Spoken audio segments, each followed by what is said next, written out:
Halo guys, welcome back to my channel. Kali ini gue akan mereview minuman untuk nutrisi bagi penderita disfagia. Bukan. Nggak harus menderita disfagia sebenarnya. Tapi ini adalah minuman ya, susu. Sebenarnya bukan susu ya, karena bahannya juga bukan dari sapi ya. Jadi sebenarnya ini minuman ya. Minuman untuk nutrisi lansia atau orang sakit. Oke, kali ini gue akan mereview salah satu merek ya, Peptisol. Oke, gue mau cerita sedikit. Jadi gini, tangga gue namanya Pak Mirza, rumahnya tuh persis di sebelah rumah gue. Dulunya dia orang kesehatan ya, entah gue nggak tahu dia di posisi apa ya, tapi emak gue cerita dia orang ini sih, orang kesehatan, kerjanya di rumah sakit. Nah, karena emak gue dan istrinya Pak Mirza itu akrab gitu, berteman akrab, jadi kan emak gue ceritalah soal keadaan kondisi bapak gue sekarang gitu.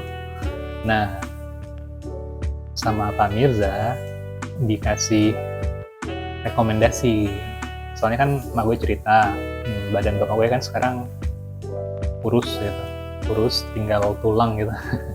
Nah itu sama Pak Mirza direkomendasikan, katanya minum aja ini, minuman ini nih pengganti makanan ya, asupan nutrisi sehari-hari. Mereknya Peptisol. Jadi merek ini nempel terus di kepala emak gue. Kan kita semenjak bapak gue kena disfagia, susah nelen, jadi kan makanannya mulai ganti tuh. Yang tadinya makan bubur, kemudian sekarang 100% tidak melalui mulut sama sekali ya, jadi melalui selang NGT. Dan pas dirawat inap, ada suster dari IGD menyarankan susu merek Proten. Nah itu yang kami pakai sejauh ini. Jadi itu cerita awalnya ya. Terus kenapa gue kasih judul video kali ini susu bukan untuk kaum mendang-mending? Tidak lain tidak bukan adalah dari harganya guys. In this economy, ini harganya satu kotak berapa ya? Kalau nggak salah sih 85 ribuan ya, di bawah 90, sekitar 85 ribu. Isi 3 saset. Jadi mungkin satu saset kalau kita genepin ya sekitar 24 ribu. Ya nggak sih? 24 kali 3. Sorry. 28 ribu. Ya. Jadi satu saset harganya 28 ribu guys. Cukup mahal ya. Sebagai catatan, bapak gue sendiri mengkonsumsi minuman susu Proten ya, itu sehari 4 saset. Sebelumnya kami kasih 3 saset ya, tapi terlihat badannya agak gemuk-gemuk gitu, ya udah kita tambah deh 1 saset lagi. Jadi sehari kita kasih 4 saset. Jadi kalian aja ya, sebulan berapa saset. Dan susu ini satu kotak cuman 3 saset. Jadi satu kotak ini habis dalam 1 hari. Tapi kita mesti fair ya. Jadi kita akan bandingkan kandungan nilai gizi dari produk ini dengan produk protein yang biasa kami pakai. Kita lihat gimana hasilnya, apakah sama aja, apakah merek ini worth the price. Well, let's see. Oke, mari kita buka sasetnya ya. Ini adalah isi dari box susu Peptisol tadi. Sekarang kita akan coba tuangkan ke dalam wadah.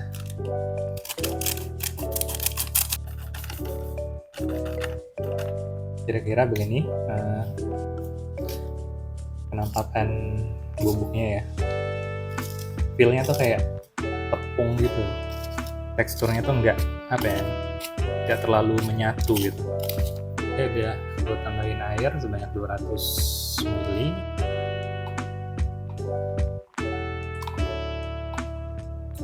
Oke, jadi begini, dia nggak terlalu larut di air, dia masih kelihatan bintik-bintik ininya, bubuknya gitu.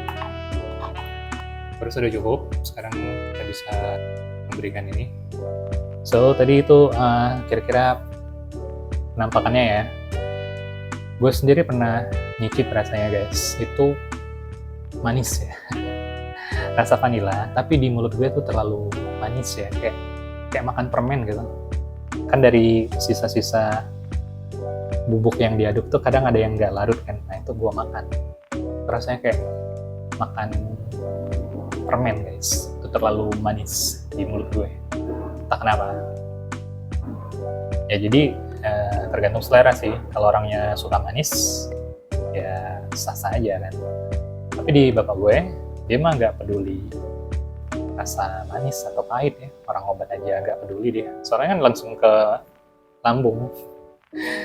Jadi soal rasa bukan masalah gitu. Oke guys, gue foto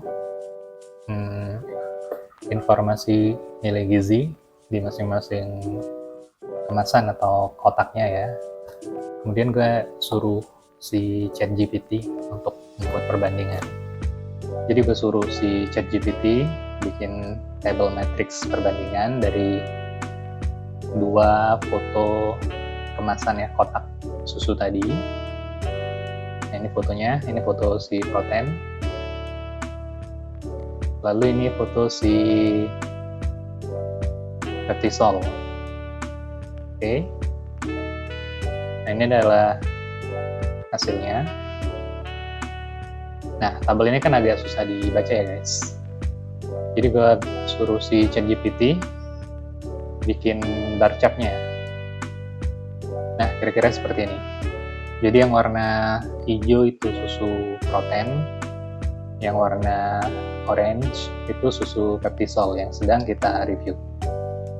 Bisa dilihat guys, ini energi total ya, kilokalori per sajian ya. Si peptisol lebih unggul sedikit ya. Kemudian ada lemak total, protein, karbohidrat, gula, kurang lebih hampir sama lah ya selisihnya. Ini yang agak beda, natrium. Nah ini yang signifikan guys. Vitamin A-nya menang si peptisol ya. Kemudian ada vitamin B1, B2, B3, B6, vitamin C, tidak signifikan ya bedanya. Kalsium juga, dan kalsium lumayan ya. Lebih tinggi si peptisol, 100 dia. Ada fosfor, kalau fosfor menang di protein ya, 150. Kemudian kalium. Nah ini menang si protein guys, signifikan skornya ya. Zinc sama yodium kurang lebih sama ya. Tapi kurang lebih kira-kira begini hasilnya ya. Terus gue suruh si ChatGPT untuk menyimpulkan guys, kira-kira mana yang lebih bagus nih antara dua produk ini. Jadi kalau protein, lemaknya lebih tinggi, cocok untuk menambah berat badan. Pas ya sama masalah yang gue hadapi. Kaliumnya tinggi untuk fungsi otot dan jantung. Vitamin B kompleks relatif lengkap dan tinggi, lebih rendah natrium, baik untuk penderita hipertensi. Selanjutnya, kelebihan susu peptisol, tinggi protein, cocok untuk pemulihan lansia, pasien rawat inap atau orang dengan kebutuhan khusus. Rendah lemak dan gula, baik untuk diet rendah lemak atau penderita kolesterol tinggi. Kandungan vitamin dan mineral disesuaikan dengan AKG. Lebih tinggi kalsium, mendukung kesehatan tulang.